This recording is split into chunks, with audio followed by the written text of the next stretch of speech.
Ya. Buenas tardes, doctores. Disculpen, por favor, el inconveniente. Se ha demorado un poquito el inicio de la clase, pero vamos a empezar ya con el tema programado del día de hoy, que es bronquiolitis. ¿Se me escucha bien, no, Aurón? Sí, doctora. Ya.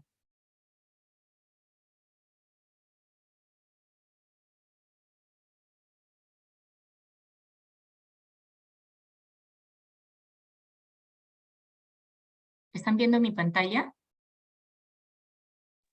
Sí, doctora. Ya.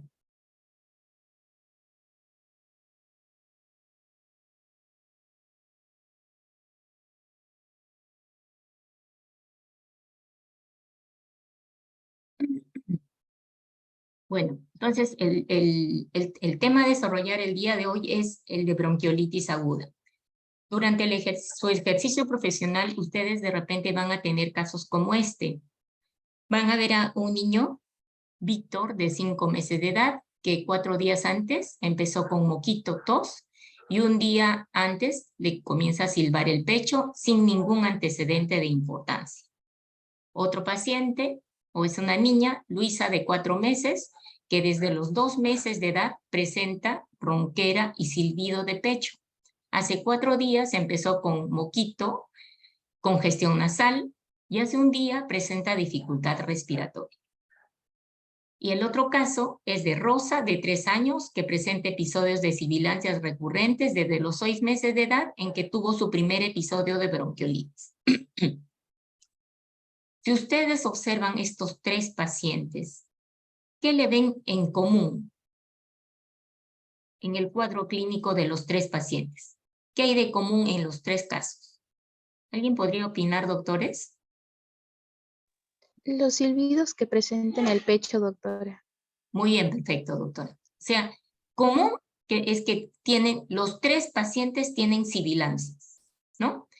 Después, ¿qué otra característica podría observar en estos pacientes en común, en los 2 primeros casos?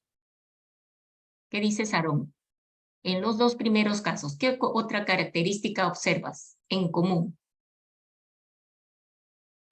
La rinorrea, doctora. Ya, está bien, un síntoma que comparten es la rinorrea. Y otro síntoma, otra característica de repente en común es que los 2 son lactantes. Víctor tiene 5 meses y Luisa tiene 4 meses. Más bien en el tercer caso es una niña que tiene 3 años de edad, ¿no? Ahora, en el caso de Víctor, él es un niño previamente sano, aparentemente sin ningún antecedente de importancia. Mientras que en Luisa, que empezó los silbidos de pecho desde los 2 meses, habría que averiguar de repente cómo son los antecedentes de esta paciente para llegar a un diagnóstico presuntivo, igual el de Rosa, que empezó con sibilancias recurrentes desde los 6 meses de edad. Entonces, el objetivo de la clase de hoy es que al final de la clase ustedes van a poder diagnosticar bronquiolitis aplicando criterios clínicos y identificar en la historia clínica los factores de riesgo para bronquiolitis severa, diferenciar la bronquiolitis de otros cuadros que cursan con sibilancias, formular un plan de tratamiento y aplicar criterios clínicos para que tomen decisión de hospitalizar o tratar al paciente ambulatoriamente. ¿Por qué el niño pequeño tiene predisposición a tener sibilancias y también que puede ingresar a una insuficiencia respiratoria en comparación a los niños más grandes? Porque los niños pequeños, los menores de 1 año principalmente, tienen una vía aérea superior más corta y estrecha. La trompa de Eustaquio está más horizontalizada. Es por eso que los lactantes pueden hacer otitis media aguda, ¿no? Las infecciones, las bacterias pueden penetrar al oído medio. A su vez, el diámetro de sus bronquios es menor, tienen mayor cantidad de glándulas mucosas, por lo tanto tienen más secreción de moco y esto hace que los bronquios se obstruyan con más facilidad, tienen un reflejo de tos ineficiente, por lo tanto ellos no saben expectorar, ¿no? Tienen menor capacidad para despejar sus vías aéreas La morfología de su tórax es diferente. En el lactante, el tórax tiene una forma circular, ¿no? Con los espacios intercostales horizontalizados. Por lo tanto, la tendencia, la posibilidad de colapso es mayor en comparación ya a los niños que están en la edad preescolar o los escolares que ya tienen la forma, el tórax cuyo diámetro vertical es mayor. También otra diferencia es que las fibras musculares son circulares y tienen menor tono y tienen una actividad metabólica mayor. Por eso es que la frecuencia respiratoria en los lactantes y en los neonatos es más elevada. Ellos compensan eso, ¿no? Su actividad metabólica con aumento de la frecuencia respiratoria. El requerimiento de oxígeno en los niños pequeñitos, en los lactantes, es de 4 a 5 litros por minuto en comparación a los adultos, que es 2 a 3 litros por kilo por minuto. Y acá en el cuadrito inferior les estoy poniendo las frecuencias respiratorias, ¿no? Para ver la diferencia de la frecuencia respiratoria de los lactantes y los recién nacidos en comparación a los preescolares y a los escolares. Los recién nacidos tienen una frecuencia respiratoria de 40 a 60 por minuto, los lactantes 30 a 40, los preescolares de 20 a 30 y el escolar ya tiene una frecuencia respiratoria similar a del adulto, que es de 15 a 20 por minuto. ¿Cómo se define la bronquiolitis? Hay varias definiciones, ¿no? Una de ellas es la anatómica, que define a la bronquiolitis como una infección respiratoria aguda que afecta las vías aéreas terminales, las vías aéreas pequeñas, que son los bronquiolos. Otros definen a la bronquiolitis como el primer episodio agudo de inflamación de las vías respiratorias bajas en niños menores de 24 meses, ¿no? Entonces hay que saber interpretar esta definición de primer episodio agudo de inflamación de las vías aéreas, porque muchos confunden esta definición y la interpretan como el hecho de que tener un primer episodio significa que el niño ya no va a volver a tener bronquiolitis porque ya tuvo su bronquiolitis, ¿no? Y eso no es así. La causa más frecuente de la bronquiolitis es el virus sincicial respiratorio. Es el principal agente causal en un 50-80% de casos. Además, otros virus pueden producir también bronquiolitis, como el rinovirus, adenovirus, el metaneumovirus, el coronavirus, ¿no? Las bacterias son menos frecuentes. ¿Cuáles bacterias podrían estar involucradas? Pero es más raro. La clamidia, la Bordetella pertussis y micoplasma. Puede haber una coinfección, o sea, que en la bronquiolitis hayan dos gérmenes involucrados, ¿no? Que puede ser virus-virus o virus-bacteria, que es menos frecuente, y bacteria-bacteria, mucho más raro, ¿no? Las coinfecciones virales se presentan con una frecuencia de 6 a 30% de casos. ¿Y cuál es la coinfección viral más frecuente que se ha encontrado en la literatura? Es de virus sincicial respiratorio con rinovirus y también virus sincicial respiratorio con metaneumovirus. Las coinfecciones se han asociado con mayores tasas de hospitalización, mayor riesgo de hacer enfermedad severa, bronquiolitis severa, aunque la enfermedad por virus sincicial respiratorio de por sí solo, ¿no?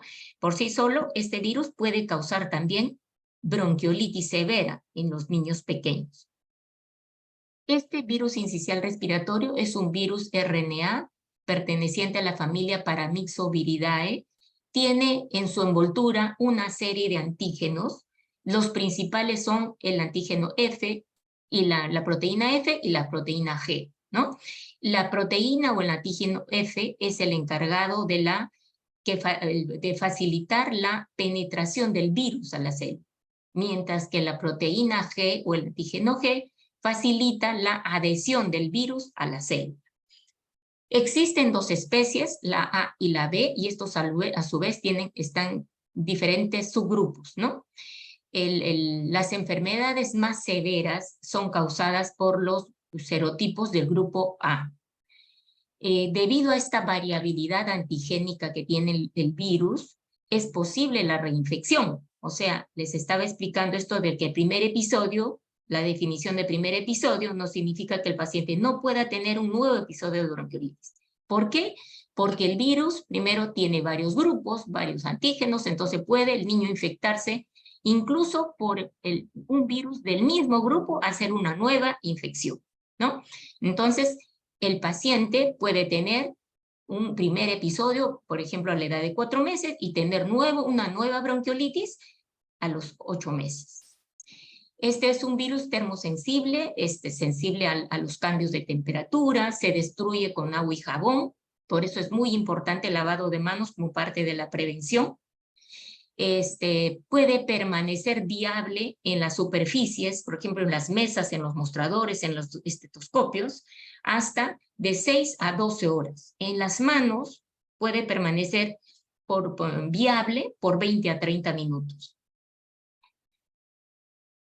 Este es un estudio realizado en el Hospital Cayetano Heredia en el 2015, ¿no? Se realizó en una población de, un momentito por favor, no he puesto el número de niños, pero fueron alrededor de 600 niños menores de 5 años, y lo que hicieron es tomar muestras mediante hisopado nasofaringeo para identificar virus mediante reacción en cadena polimerasa. ¿Y cuáles fueron los hallazgos? Acá a la izquierda estamos viendo que los más afectados fueron los niños menores de 1 año, con una frecuencia de 60.2%. En segundo lugar, de 2 a 5 años, el 21.6%. ¿Cuál es el virus que más frecuentemente se identificó?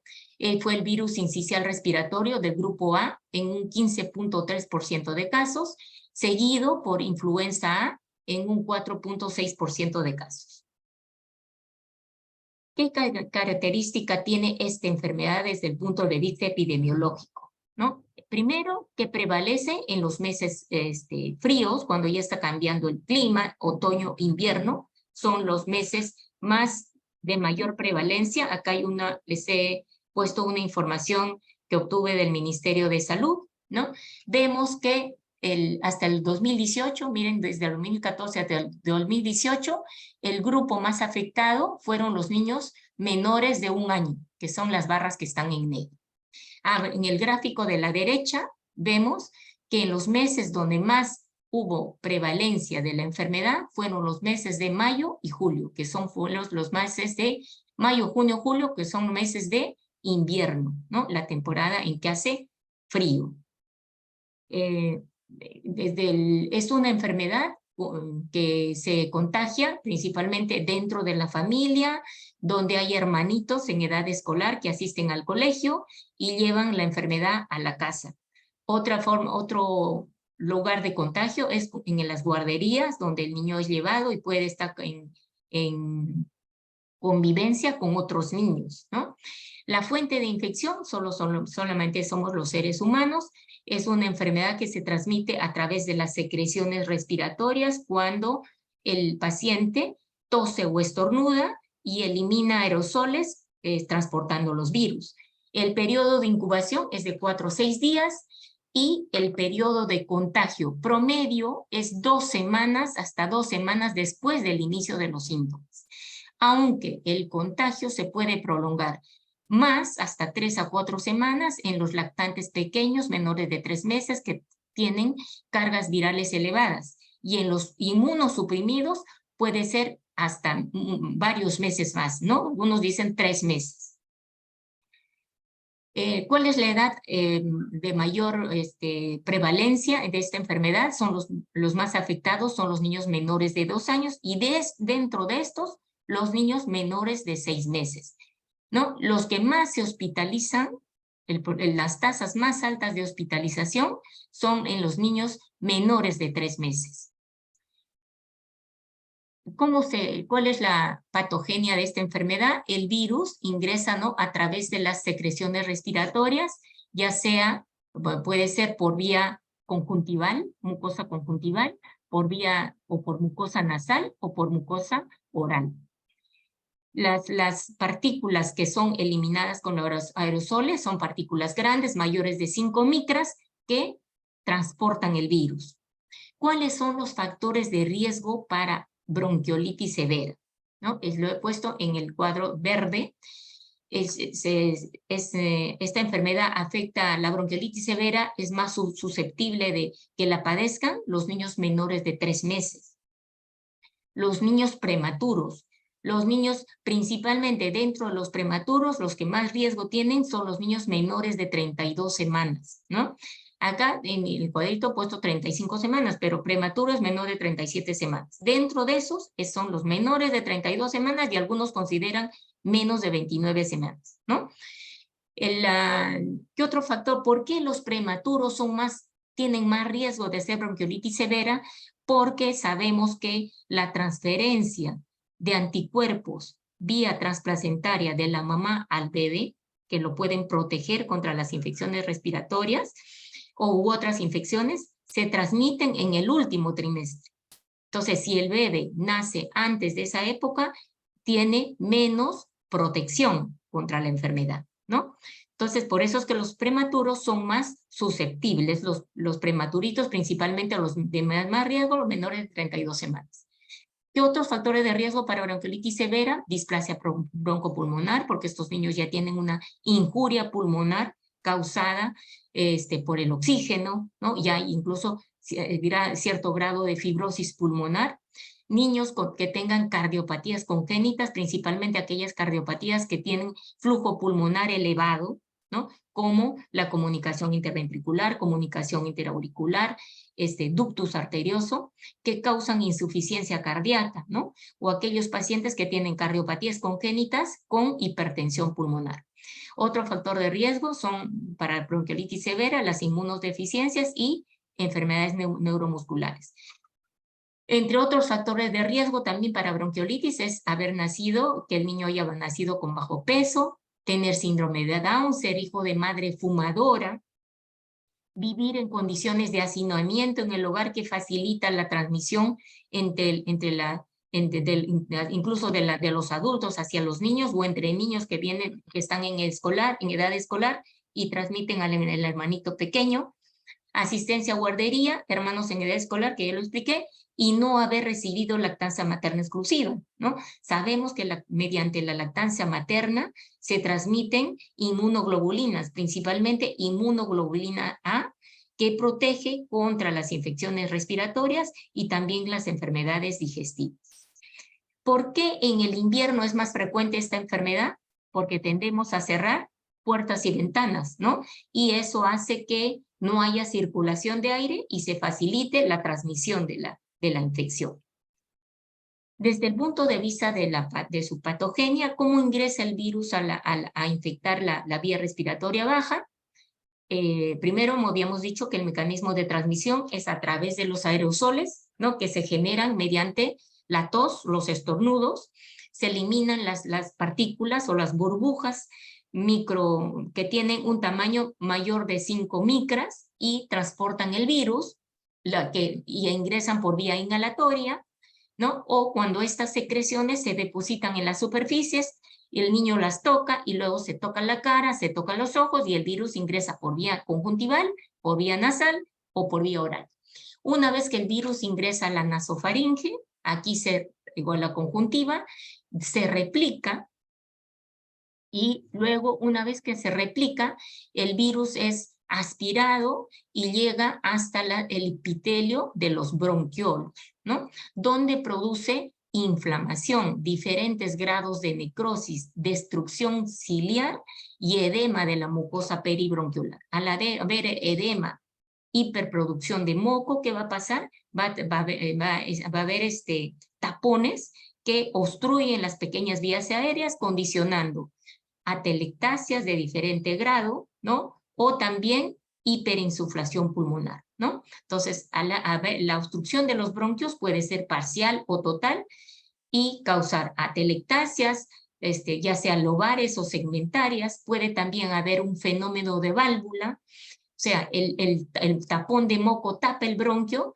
y hace fenómeno de válvula, o sea, el aire entra, pero no sale, y va quedando atrapado progresivamente y el pulmón se sobredistiende, incluso puede llegar a romper alvéolos, ¿no? Y causar neumotórax.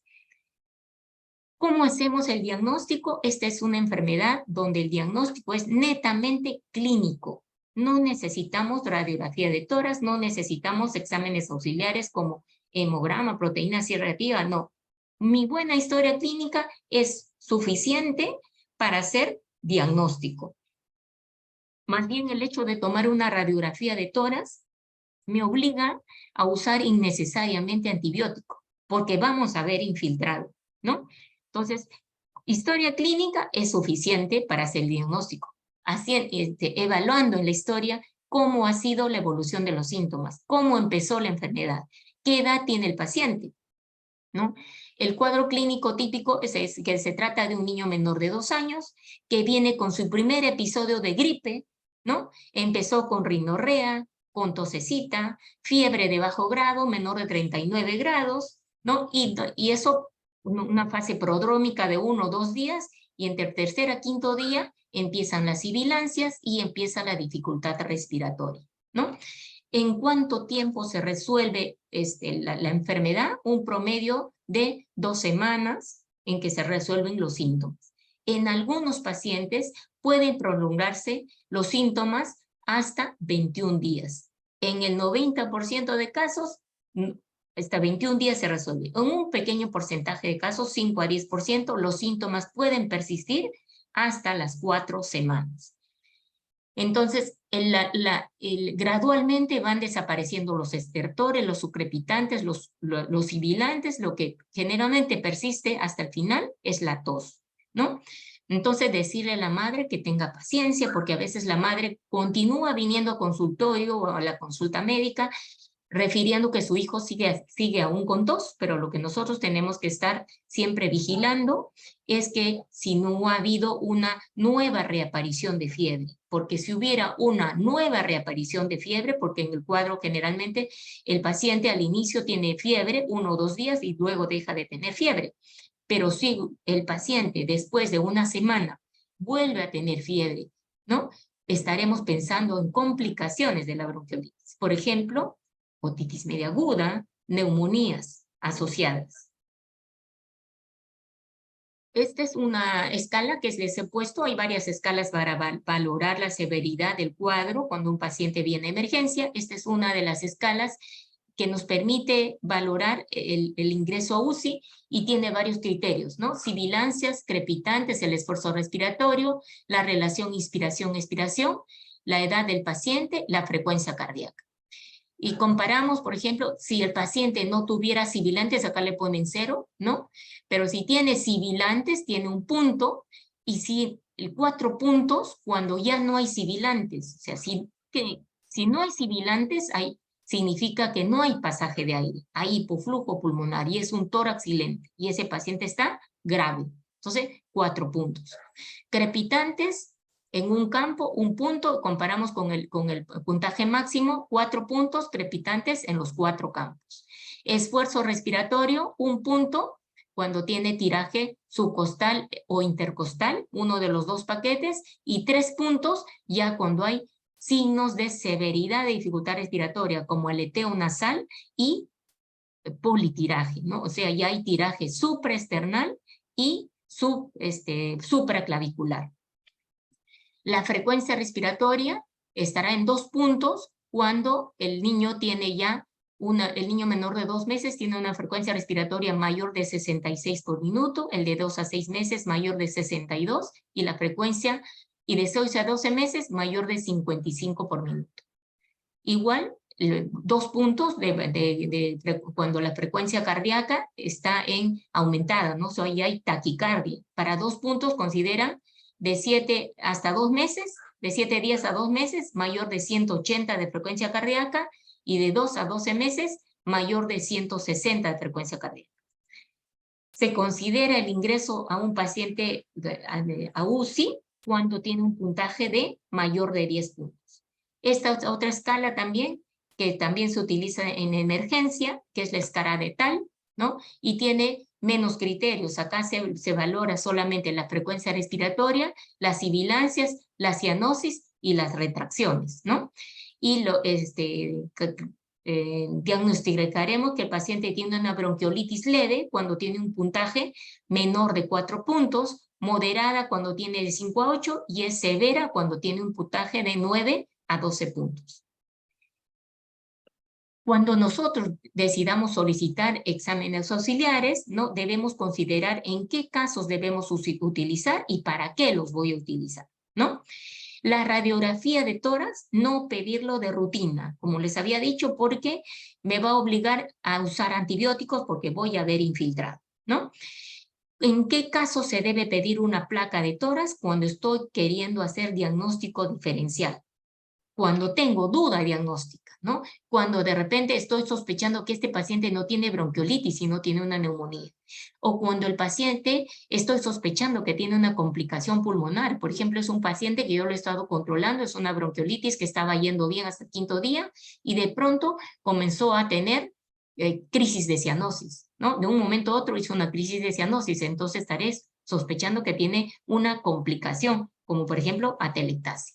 Entonces, en ese caso, pedir una placa de tórax. ¿Cuándo también voy a pedir una placa? Cuando el paciente va a ingresar a UCI y está con diagnóstico de insuficiencia respiratoria. Gases arteriales tampoco se piden de rutina, solo en aquel paciente en que yo estoy diagnosticando insuficiencia respiratoria. Examen de orina, ustedes me dirán, ¿y para qué hay un examen de orina en un niño con bronquiolitis, no? Pero sí, la literatura menciona que se ha visto infección urinaria en niños asociada en niños menores de 3 meses con fiebre alta de 30, mayor o igual a 39 grados. Entonces, en aquellos pacientes deberíamos considerar pedir un examen de orina como parte de mi plan de trabajo. Hemogramas tampoco de rutina. ¿Cuándo debo pedir un hemograma o reactantes de fase aguda como proteína C reactiva? Cuando estoy sospechando de complicaciones como neumonías bacterianas o cuando estoy sospechando de que esto no se trata de una bronquiolitis, sino de una neumonía. Estudios virológicos, o sea, muestras de, ya sea de secreción mucosa o de repente de sangre para identificar anticuerpos específicos, tampoco se solicitan de rutina, ¿no? Primero porque son costosos, aunque ahora en algunos hospitales ya estamos teniendo acceso a los paneles respiratorios en donde se toma una muestra, se hace un hisopado nasofaringio y se manda a estudiar, ¿no? Pero ¿en qué casos pediremos los estudios virológicos? De repente cuando uno quiere hacer separar los pacientes, hacer cohortes para evitar la transmisión, porque estamos de repente en una época es que los pacientes están viniendo, estamos sospechando que hay una epidemia de esa enfermedad, entonces solicitaremos estudios virológicos como parte también para hacer estudios estadísticos, también podemos hacer estudios virológicos, ¿no? Entonces, ¿qué muestra vamos a estudiar? Vamos a obtener una muestra de secreción nasofaringea y podemos hacer estudios en esa secreción mediante reacción en cadena de polimerasa para identificar antígenos del virus. En la placa de tórax, ¿cuáles son los hallazgos más frecuentes? Si uno decide pedir una placa de tórax a un paciente con bronquiolitis, la placa de tórax puede ser normal o haber signos de atrapamiento de aire con aplanamiento de los semidiafragmas, horizontalización de las costillas, ensanchamiento de los espacios intercostales, pueden haber infiltrados peribronquiales, ¿no? O pueden haber también atelectasias segmentarias o lobares, perdón. Esos serían los hallazgos más frecuentes en las radiografías de tórax. Para hacer el diagnóstico, entonces, como vuelvo a recalcar, mi diagnóstico es clínico, mi buena historia clínica, que me va a servir también para hacer diagnóstico diferencial. Entonces, acordarnos de que no todo lo que silba es asma, no todo lo que silba es bronquiolitis, ¿no? Los sibilantes se presentan en algunas otras patologías, además de asma y bronquiolitis. Por lo tanto, cuando tengo un paciente que tiene sibilancias, primero tengo que tener en cuenta qué edad tiene el paciente y si fuera un sibilador recurrente, a qué edad empezaron sus primeras sibilancias, ¿no? Es diferente que tenga un niño que haya empezado sus primeras sibilancias desde que la época neonatal, que empiece sus primeras sibilancias de repente a los 6 años, ¿no? Esa es su primera sibilancia. Entonces, si es a los 6 años, ya estaré diciendo esto puede ser una crisis de asma, ¿no? Entonces, muy importante saber edad de inicio de sibilancias o edad de presentación de sibilancias si fuera el primer episodio, y edad de inicio si es que es un sibilador recurrente, ¿no? Si es que está empezando desde la época neonatal, de repente y es un sibilador recurrente, estoy de repente pensando en malformaciones congénitas del aparato respiratorio, ¿no? O malformaciones o alteraciones funcionales del aparato respiratorio. Y dentro de las malformaciones congénitas, por ejemplo, puede ser anillos vasculares, en que las sibilancias ya empiezan desde la época neonatal. Después tengo que tener en cuenta en un paciente con sibilancias qué signos y síntomas asociados tiene ese paciente, además de tener sibilancias. Si tiene sibilancias y tos, entonces diré, además de tos, tendrá rinorrea, entonces estoy pensando en bronquiolitis, ¿no? En un paciente menor de 2 años. Pero si solo tiene sibilancias y no tiene tos, no tiene fiebre, entonces tendré que pensar en otras patologías, como por ejemplo, displasia broncopulmonar. Y preguntar a la madre desde cuándo empezó. En la displasia broncopulmonar también las sibilancias pueden empezar desde la época neonatal. Si además de sibilancias el niño es un vomitador, pensaré en enfermedad por reflujo gastroesofágico, ¿no? Y tener en cuenta también el peso del paciente. ¿Cómo ha sido el peso? De repente, si estas enfermedades, las sibilancias recurrentes, las infecciones respiratorias, están repercutiendo en su peso. Y cómo iniciaron esas sibilancias. Fue de un momento a otro, sin síntomas previos, sin fase prodrómica, y el paciente tuvo un episodio agudo de repente de asfixia y empieza a tener sibilancias, entonces pensaré en cuerpo extraño. O son sibilancias que han evolucionado en forma insidiosa, ¿no? ¿Y cuál es el curso, ¿no? De esas sibilancias? De repente son sibilancias intermitentes, como las que se presentan en el asma. Para el diagnóstico diferencial, entonces, voy a tener en cuenta algunas enfermedades acá que les he puesto como ejemplo, causas de sibilancias agudas, las neumonías bacterianas. ¿Cuándo voy a sospechar de neumonía bacteriana? No, empezando primero, para hacer como motivo de la clase, la bronquiolitis la voy a diferenciar de otros cuadros que cursan con sibilancias. ¿Cuándo voy a pensar en bronquiolitis?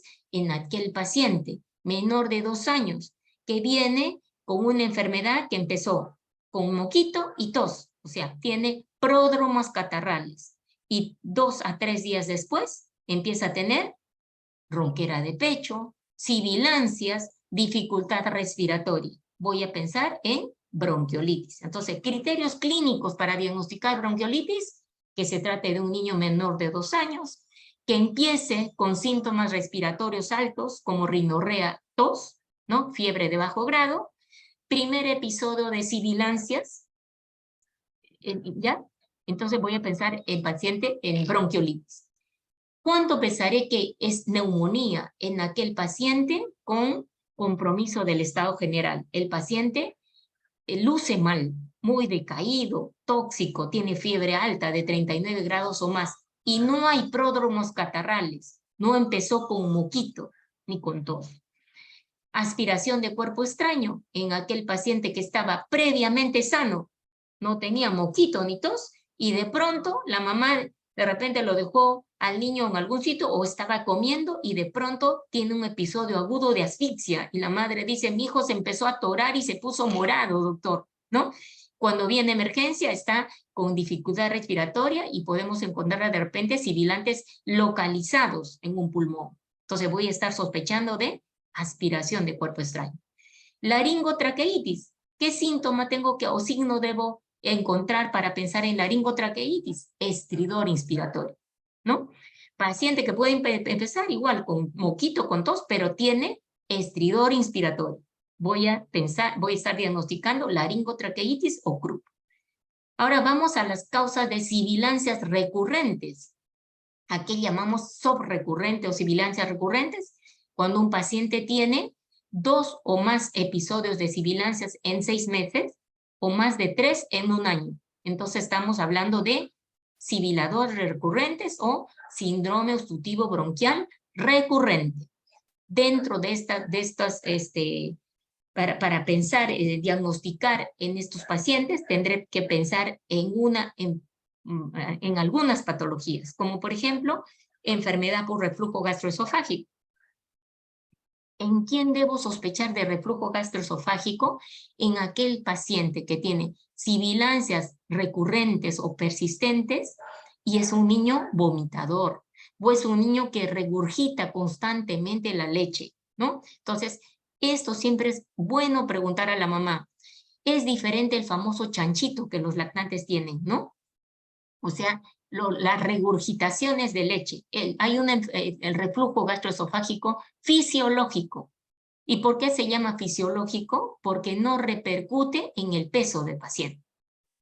Cuando hablamos de enfermedad por reflujo gastroesofágico, cuando esos famosos chanchitos, entre comillas, ¿no? Repercuten en el peso del niño. Entonces, preguntar a la madre, señora, su hijo constantemente regresa la leche, regurgita la leche, todas las tomas la regurgita. Fijémonos su peso, fijémonos si está en el peso que le corresponde al paciente o siempre está en percentiles bajos, ¿no? Y la madre siempre preocupada por el peso del niño.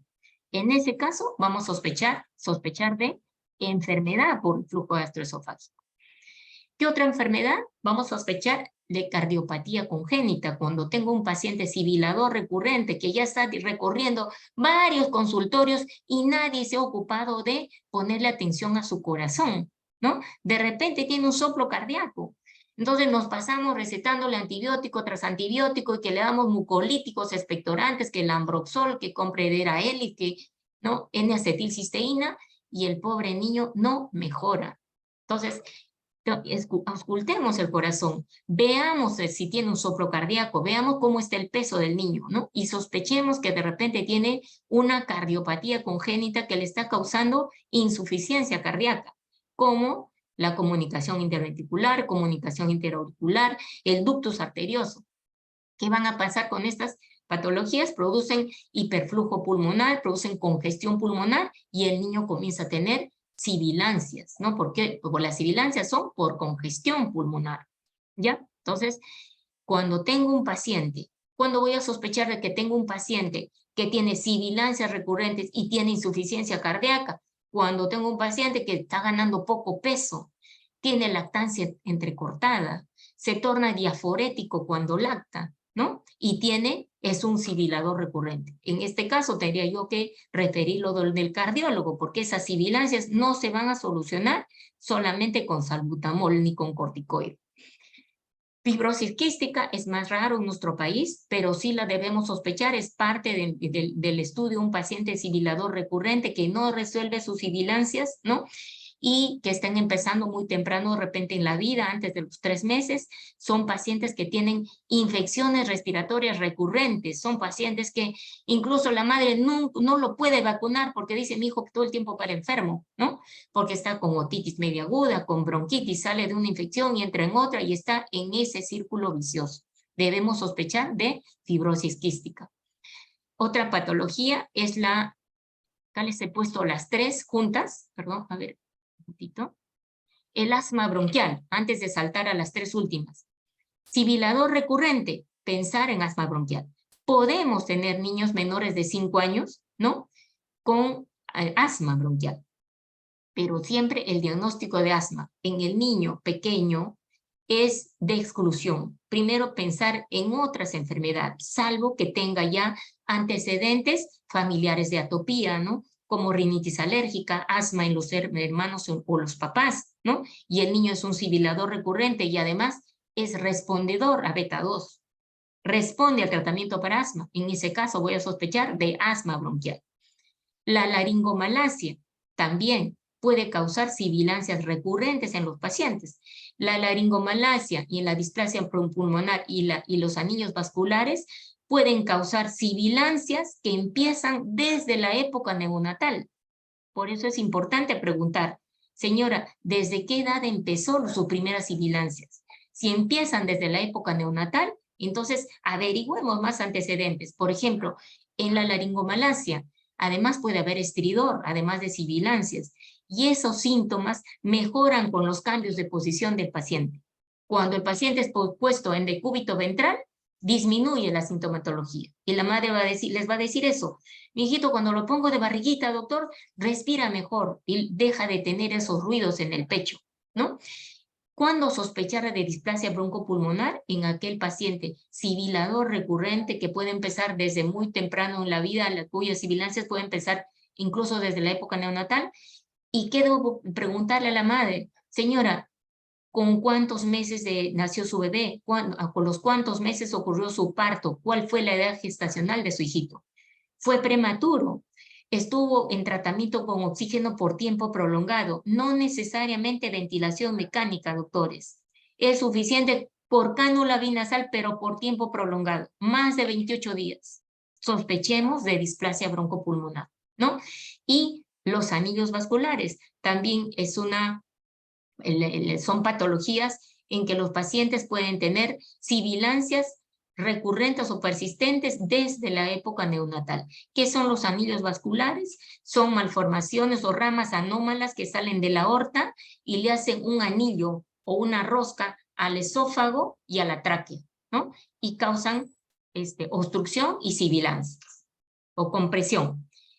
¿Qué complicaciones pueden tener un paciente con bronquiolitis, ¿no? Las más frecuentes son las complicaciones respiratorias. Estas complicaciones se ven más frecuentemente en los pacientes que tienen factores de riesgo para bronquiolitis severa. En esos pacientes tenemos que tener cuidado, ¿no? Y advertir a la madre y estarle controlando a ese paciente más cercanamente. ¿Y quiénes habíamos dicho que son esos pacientes que tienen factores de riesgo para bronquiolitis severa? Los niños cardiópatas que tengan hipertensión pulmonar o cardiopatías que causen compromiso hemodinámico, ¿no? O sea, aquellos que tienen flujo pulmonar elevado, pacientes con displasia broncopulmonar, pacientes con enfermedades neuromusculares, son pacientes que tienen mayor riesgo de hacer estas complicaciones. ¿Y cuáles son estas complicaciones? Es el apnea. El apnea puede ser el único síntoma de presentación inicial en un paciente prematuro, ¿no? Entonces debemos sospechar como parte del diagnóstico diferencial cuando un paciente viene a emergencia solo por apnea que tiene bronquiolitis. Otras complicaciones una complicación más severa es la insuficiencia respiratoria que motiva el ingreso de los pacientes a unidad de cuidados intensivos, las neumonías aspirativas, las atelectasias, el neumotórax y neumomediastino también que se ven ya más, estas complicaciones se ven más en los pacientes que están en ventilación mecánica o intubados. ¿Qué otras complicaciones pueden haber asociadas? Las neumonías bacterianas o las otitis media aguda, ¿no? Las otitis son más frecuentes que las neumonías. Otitis media aguda, ya sea producida por el mismo virus o por las bacterias que causan otitis media aguda bacteriana. La deshidratación es otra complicación también que la debemos sospechar en los pacientes que han dejado de amamantar y es motivo también de hospitalización. Por eso es importante indagar en la historia y preguntar a la mamá si su hijito está amamantando bien y cuántas veces al día está lactando y si está lactando la cantidad que la mamá que tenía antes, ¿no? La mamá conoce a su hijo. Entonces preguntarle, ¿su hijo está succionando bien? ¿Está tomando la cantidad de leche que tomaba antes? ¿O de repente ha disminuido el número de tomas?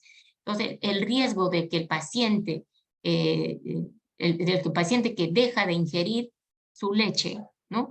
O ha reducido su ingesta láctea hasta el 50%, tiene riesgo de deshidratarse y ese paciente debe ser hospitalizado. Otras complicaciones pueden ser, por ejemplo, la secreción inapropiada de hormona antidiurética, ¿no? Entonces, como parte del estudio, a veces en los pacientes hospitalizados pedimos un dosaje de electrolitos, ¿no? Donde podemos encontrar hiponatremia y sospechar de esta enfermedad cuando hay un paciente con bronquiolitis e hiponatremia. Por eso se aconseja hidratar a los pacientes con bronquiolitis con soluciones isotónicas. Criterios de hospitalización, importante que ustedes lo sepan para decidir cuándo van a hospitalizar a un paciente o cuándo lo tienen que derivar de repente de un centro de salud para que ese paciente sea hospitalizado. ¿Quiénes deben ser hospitalizados? Los niños que tienen bronquiolitis y son menores de 3 meses, que tienen dificultad respiratoria, cuando están desaturando, cuando tienen una saturación menor o igual a 92% a nivel del mar, hasta 2.500 o menor o igual a 85% por encima de los 2.500 metros de altura. El paciente que luce mal estado general está con compromiso del estado de conciencia. El paciente que luce deshidratado, vuelvo a repetir, cuando su ingesta de líquidos ha disminuido hasta el 50%, o sea, si el niño inicialmente lactaba 8 veces al día y ahora lacta ya 4 veces, ¿no? Ha dejado de amamanta menos, de repente ya come menos, si es un lactante que de repente ya estaba recibiendo alimentación complementaria. Entonces, ese paciente debe ser hospitalizado porque tiene riesgo de deshidratarse. Cuando también debo decidir hospitalizar, cuando veo que el paciente no está respondiendo y no está siguiendo el curso natural de la enfermedad, más bien en lugar de mejorar, ha empeorado, ¿no? Entonces, debo hospitalizar a ese paciente. ¿Cuáles son los signos de distrés respiratorio severo?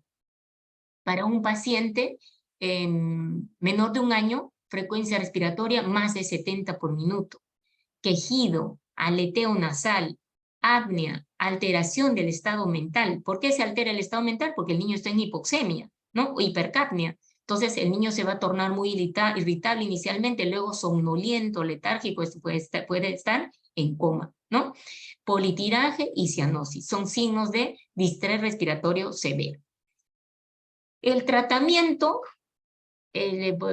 puede ser en hospitalización o ambulatorio, porque no todos los pacientes se van a hospitalizar. Ustedes pueden decidir tratar a un paciente ambulatoriamente, de repente cuando es un niño que tiene sibilancias, pero está lactando bien, no está afectado su estado general, entonces pueden tratar al paciente ambulatoriamente, siempre explicando los signos de alarma. El tratamiento básico de la bronquiolitis es mantener la vía aérea permeable. ¿Por qué? Porque el lactante, el niño, principalmente el niño menor de 6 meses, es un respirador eminentemente nasal. O sea, respira por la nariz, ¿no? Y si esa naricita, que es chiquita, pequeña, con los cilios que no tienen son inmaduros, ¿no? Entonces, ¿qué va a pasar? La nariz se le congestiona, le llena de moco, y si la madre le pone el pecho a la boca para que lacte, el niño se ahoga, ¿no? Y les va a decir, doctor, mi hijo no puede lactar, se ahoga cuando lacta. Entonces, lo que tenemos que hacer que es permeabilizar esa vía aérea. ¿De cómo lo vamos a permeabilizar? Si fuera un paciente ambulatorio, decirle que aplique suerito fisiológico en la nariz, ¿no? 5 hasta 10 gotitas en la nariz, que le aspire con una bombilla de Hebe, y esto lo puede hacer antes de amamantar para que luego el niño pueda lactar con más facilidad. Eso es lo que tenemos que hacer, tanto en el paciente ambulatorio como en el paciente hospitalizado. Ahora, en el paciente hospitalizado, también a veces ya interviene la enfermera, ¿no?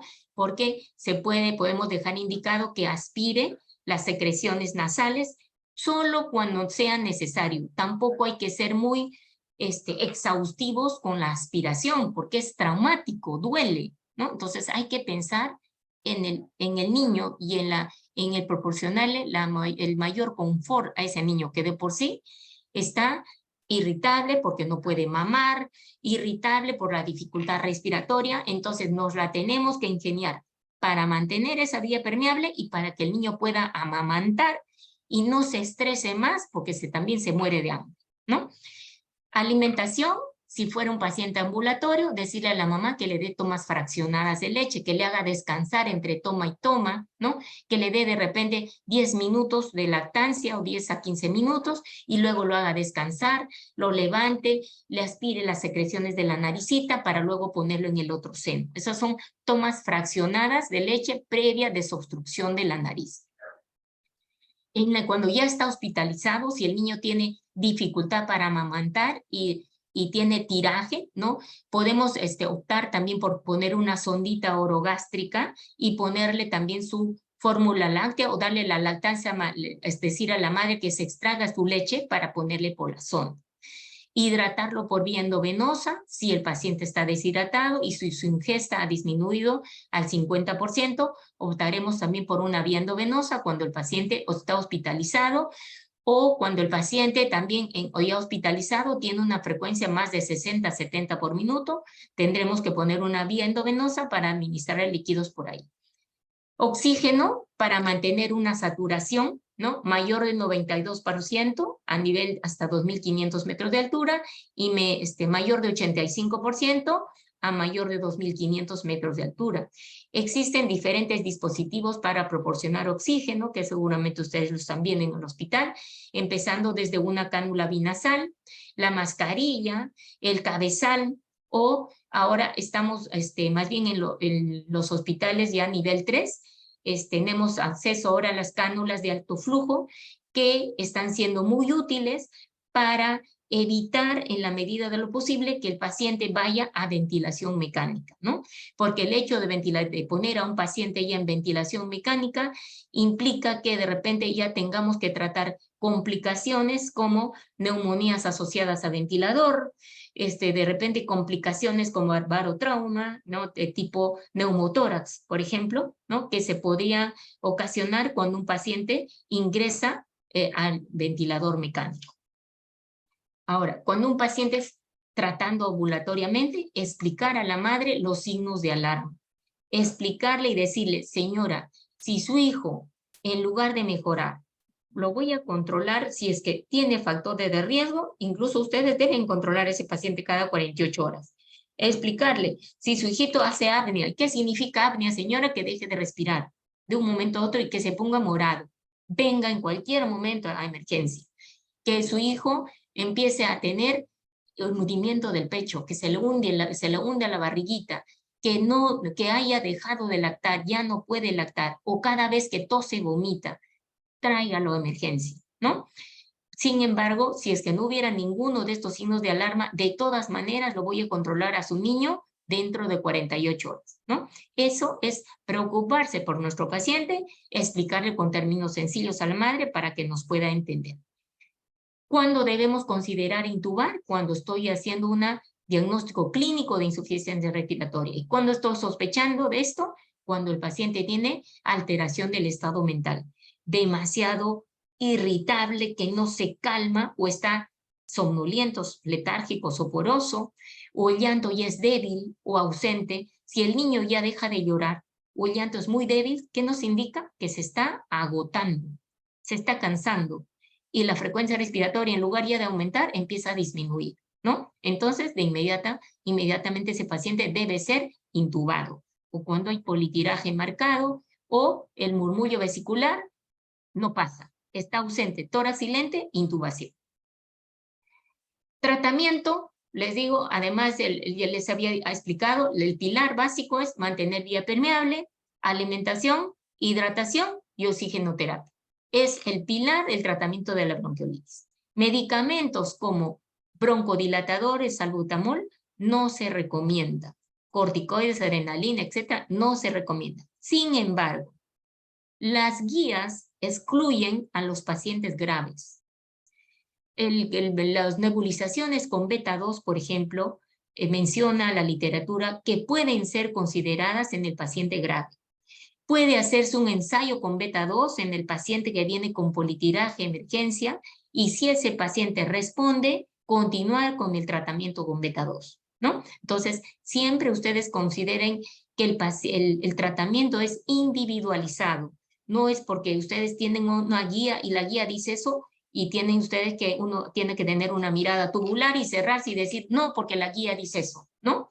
Porque si ustedes están en riesgo la vida del paciente, ustedes pueden hacer uso de todo, ¿no? Han visto que a veces el paciente tiene un síndrome obstructivo bronquial severo y está en cuidados intensivos y está siendo nebulizado, prueban nebulizaciones con beta 2, con adrenalina, ponen bolo de corticoide, etc.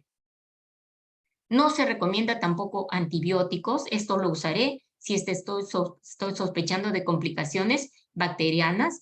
Fisioterapia deberé considerarlo de repente en aquel paciente con una enfermedad neuromuscular. Y las soluciones salinas hipertónicas al 3% se pusieron de moda un tiempo, ¿no? porque mencionaban que tenía la bondad de disminuir el edema de la mucosa y fluidificar el moco, ¿no? En las últimas guías, por ejemplo, en la guía NICE ya no consideran su uso, la solución salina hipertónica. Sin embargo, la Academia Americana de Pediatría considera que se podría utilizar en el paciente hospitalizado, ¿ya? Las nebulizaciones con solución salina hipertónica. ¿Cuándo voy a considerar el alta de mi paciente? Cuando estoy frente a un paciente que ya mantiene saturaciones de oxígeno por encima del 92% o mayores de 92% a nivel de hasta 2.500 metros de altura y mayor de 85% a más de 2.500, pacientes sin dificultad respiratoria, con buena tolerancia oral y padres responsables. Medidas preventivas. El pilar de la medida preventiva es el lavado de manos. Lavado de manos tanto de las personas que cuidan al niño y si está hospitalizado, de nosotros, el personal médico. Porque si no lavamos nuestras manos, vamos a llevar el virus a los demás pacientes, ¿no?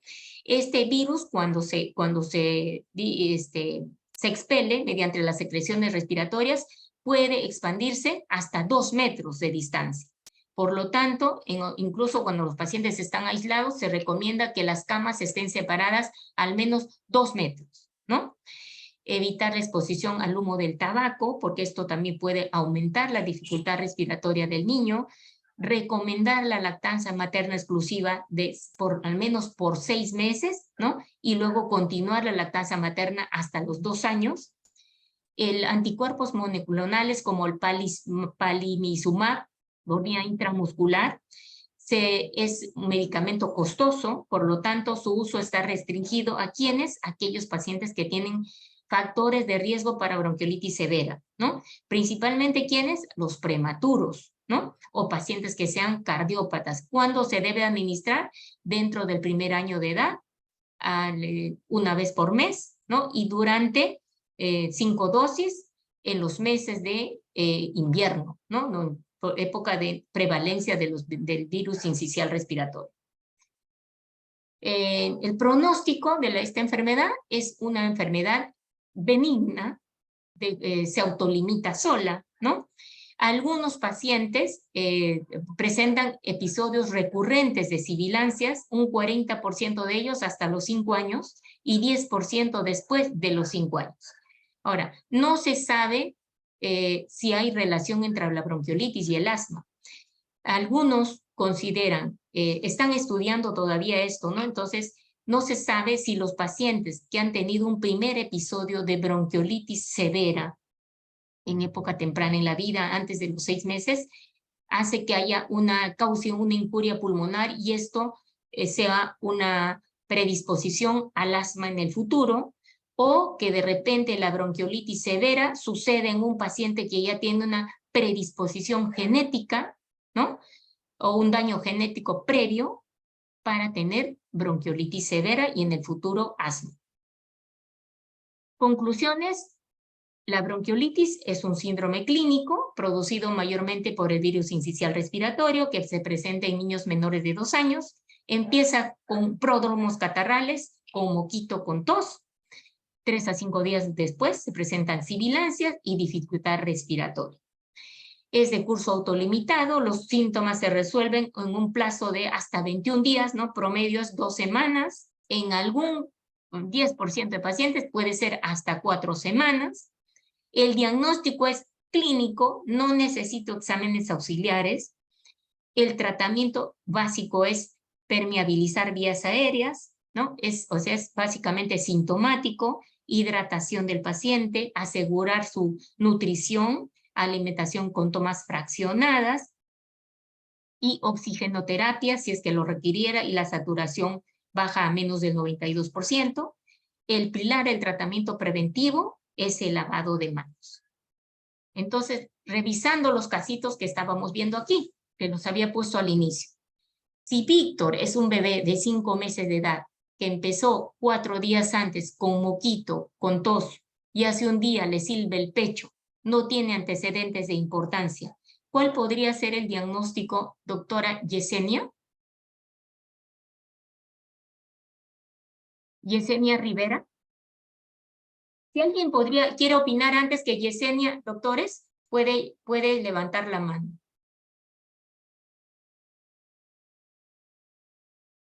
Chicos, ¿cuál sería el diagnóstico de este niño? Víctor, de 5 meses, que hace 4 días empezó con rinorrea y tos y hace un día le silba el pecho. ¿Bronquiolitis, doctora? ¿Por qué, Luis? Porque normalmente, bueno, la bronquiolitis, como dijo, era menor a 2 en lactantes. Y ¿Ya? bueno, al inicio es como un cuadro catarrano, de rinorrea, tos, hace un día. Y le Muy iban. bien, Luis. Perfecto, Luis. Entonces, si yo dijera esto, sí es bronquiolitis. ¿Por qué? Porque tiene criterios clínicos para diagnosticar bronquiolitis. ¿Cuáles son? Se trata de un niño lactante, es un menor de 2 años, no hay antecedente de importancia, entonces es el primer episodio de bronquiolitis y empezó con pródromos catarrales, con moquito y tos. Diagnóstico en este caso, bronquiolitis. Segundo caso, Luisa, de 4 meses, que desde los 2 meses de edad presenta ronquera y silbido de pecho. Hace 4 días inició con congestión nasal y rinorrea, y hace un día presenta dificultad respiratoria. ¿Alguien podría decirme el diagnóstico de este paciente, doctores? No importa que se equivoquen, estamos para equivocarnos.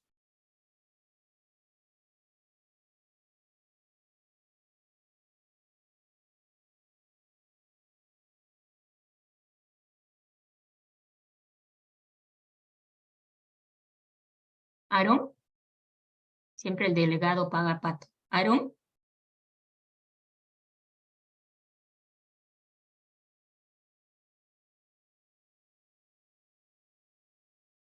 ¿Gabriela Cunha?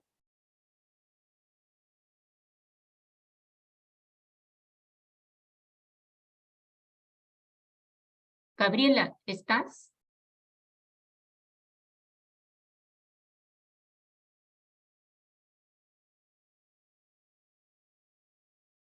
Chicos, a los que no contesten ya le voy poniendo falta.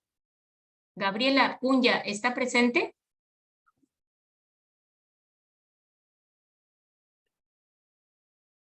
No está Gabriela. Xochitl, Sí, doctora, estaba teniendo problemas con mi señal, pero le contesté en el chat que yo considero que es displasia broncopulmonar. ya. Ya, Gabriela. Alexandra. A ver, mejor vamos a ver. Doctora, Sí. ¿Cuál sería tu ¿cuál de diagnóstico? las de- Alessandra Lazo. sí, doctora. Bronquiolitis, doctora. Ya, ¿por qué Alessandra?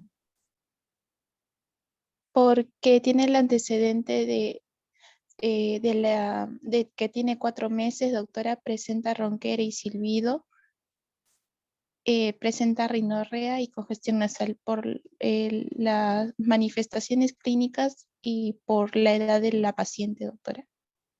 Ya. Miren, está bien, Alessandra, pero hay algo más. Esta paciente de 4 meses dice que desde los 2 meses presenta silbido de pecho, ¿no? Entonces, ha empezado a sibilar desde los 2 meses. Y hace 4 días se agrega algo más, congestión nasal, moquito, o sea, se ha resfriado.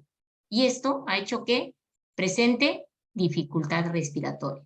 Si yo analizo los últimos 4 días, ¿cómo empezó la enfermedad? Con moquito, con tos, dificultad respiratoria, en un paciente que ya tiene sibilantes previos, ¿no? Entonces, ¿frente a qué estamos? Es un paciente que puede ser su bronquiolitis, sí, tiene bronquiolitis, pero es un paciente que de repente tiene factor de riesgo. Entonces, si tiene sibilantes desde los 2 meses, tendría que preguntar por antecedentes a este paciente, ¿no? Y preguntar a la madre, señora, la doctora me dijo que era displasia, ¿verdad? Doctora Gabriela. ¿Gabriela? Doctora, sí, Ya, sí, doctora. ya. Entonces, está bien, Gabriela, pero yo preguntaría antes de poner displasia, porque ¿de dónde me agarro para pensar en displasia, no? Entonces pregunto, señora, ¿su hijo fue prematuro? ¿Ha recibido oxígeno? ¿Se quedó hospitalizado en neonatología? ¿Cuánto tiempo? ¿Cuánto tiempo estuvo con oxígeno?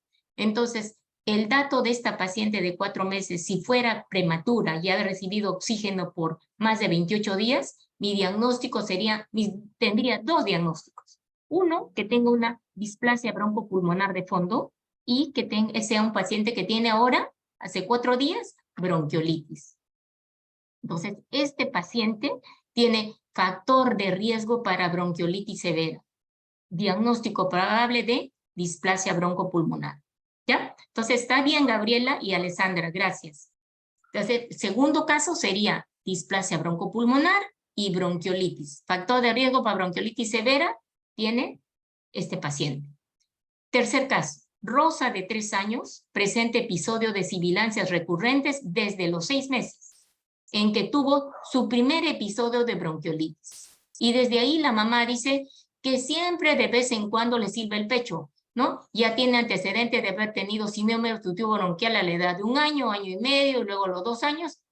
O sea, es una sibiladora recurrente. ¿Cuál podría ser mi diagnóstico en este caso? Asma, doctora, ¿Sí? ¿Por qué? ¿Por qué, doctora? por las sibilancias recurrentes. Ya, pero Y yo bueno, soy la también mamá, doctora. Pregúntame, yo les estoy poniendo los asma, casitos sí, incompletos, por eso que he puesto antecedentes. ¿Qué necesitas saber para pensar en asma?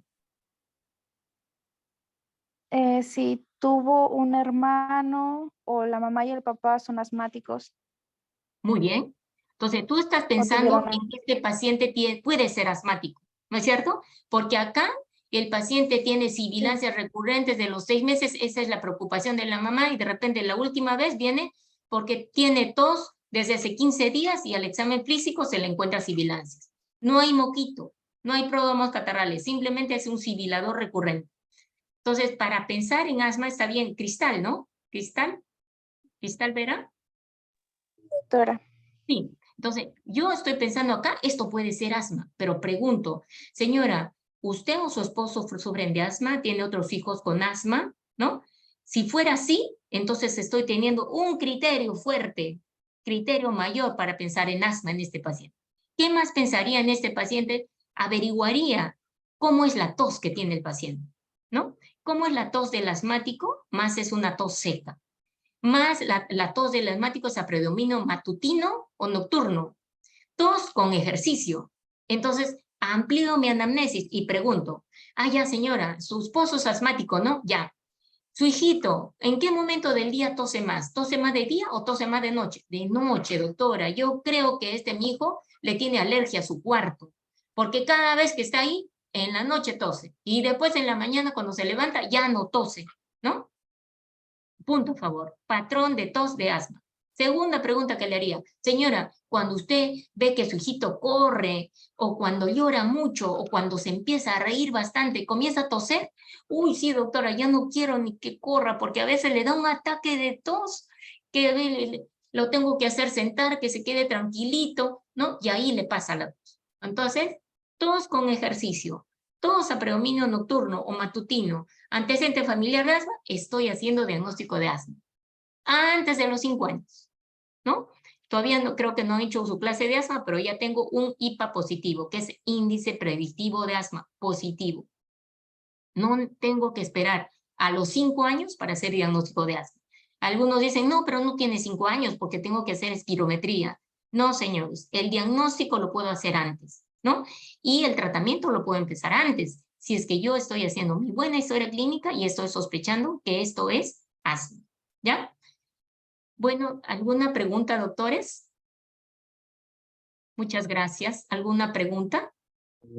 Doctora, me consulta. En la escala de severidad que puso 2 escalas, ¿no? Una es tal modificada y otra es escala de severidad de bronquitis. ¿Cuál de las se usan? ¿O cuál es aquí más frecuente en usar? ¿O ambas se usan? La de tal. Mira, te soy franca, como usamos la de tal y más usamos la de Bittman y Pearson. La que usamos para asma, esa también nos sirve para... Ay, perdón. ¿Me escuchan, doctores? Sí, doctora. Ya. La de Bittman y Pearson es la que más usamos, doctor. Ah, ya, doctora, está bien. Sí. Taren. ¿Alguna otra pregunta? Doctores, para la asistencia, voy a ponerles acá en el chat un formulario para que llenen sus datos y lo van enviando. Ahí está. ¿Lo están viendo? A la derecha. Sí, ese es. ¿Lo están viendo, chicos? Sí, doctora. ¿Pueden ir enviando su asistencia? Ese es el link del Zoom, si no me equivoco. Así Ay, envían el link del sí, Zoom, doctora. disculpen, que como creo otro, un momentito, por favor. Google.